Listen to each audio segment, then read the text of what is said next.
যুবককাল থাকে আমাদের, যখন আমরা যখন যুবক ছিলাম, আমরা যখন ইনকাম করার পথ পাইছি, আমাদের একটা উদ্দেশ্য কি ছিল বলেন তো? যে আমি শেষ বয়সে যেন আমি একটু ভালোভাবে চলতে পারি। এখন যারা আমরা কি ইনকাম করতেছি, ব্যবসা বাণিজ্য করি, এটাই একটা উদ্দেশ্য থাকে না? যে আমার সামনে যখন আমি অসুস্থ হয়ে যাবে, আমার বয়স যখন শেষ হয়ে যাবে, আমার কি করতে হবে? আমার এই শেষ বয়সটা যেন আমি একটু ভালোভাবে চলতে পারি, তাই এখন ইনকাম করে আমি কিছু কি করতেছি?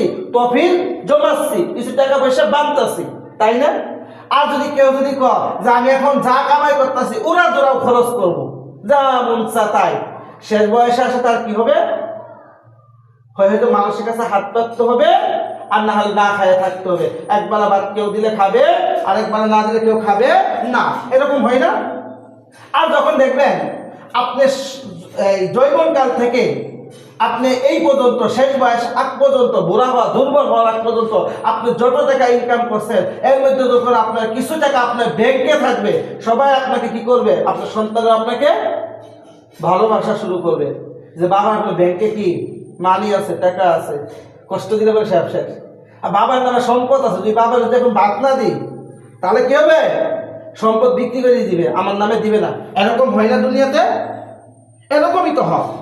ঠিক আপনি একটু মনটাকে বোঝান, অন্তরটা একটু বুঝতেন, হে অন্তর, হে আমার মন, তুমি যদি দুনিয়ার শেষকালের জন্য এত কিছু করতে পারো, একটু মনটা একা একা একটু এক সময় চিন্তা করবেন, তুমি দুনিয়াতে চলবা, শেষ বয়সে কি খাবা, এর জন্য তুমি এত টেনশন করতে পারো, যেখানে তোমার কোনো মৃত্যু হবে না, যেখানে তোমার সারাটা জীবন থাকা লাগবে, যেখানে তোমার কি সারাটা জীবন বসবাস করতে হবে, ওই দুনিয়ার জন্য, ওই জায়গার জন্য তুমি কি করলা?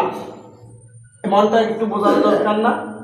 আপনি একা একা একটু বালিশের মাথায় দিয়ে চিন্তা করেন যে আমি দুনিয়াতে আসলাম, কই ছিলাম? কোনো অস্তিত্ব ছিল না। মায়ের গর্ভে আসলাম, তাও আমি জানতাম না। মায়ের ঘর থেকে দুনিয়াতে আসলাম, আস্তে আস্তে বড় হলাম, আবার আমি কই চলে যাব? এটা আমার কি জীবন? একটু মালিশের কাছে রাতে একা একা চিন্তা করেন, আপনার প্রশ্নের উত্তর আপনি নিজেই পেয়ে যাবেন যে আমার যেখানে আমার সারাটা জীবন থাকা লাগবে, এই জায়গার জন্য আমি কি করে গেলাম? আপনি নিজের আমল, আপনার নিজের কতটুকু আপনি ভালো আমল করছেন, কতটুকু আপনি খারাপ আমল করছেন, আপনি নিজেই ধরতে পারবেন।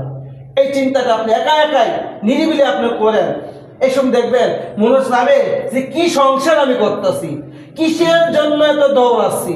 একা একা একটু ভাবলে মনে করেন যে কিসের জন্য আমি এত দৌড়াচ্ছি, আমার অস্তিত্ব কি হবে? আমি এখন মারা যাই, সবাই আমাকে বলবে সে লাশ, তাকে চালু করে মাটি দাও, নাহলে কি রাখবে? বেশিক্ষণ থাকলে গন্ধ ছুটে হয়ে যাবে। যত আপনার ভালো লোকই হয়ে থাকে, সবাই আপনাকে দাফন দেওয়ার জন্য অস্থির হয়ে যাবে।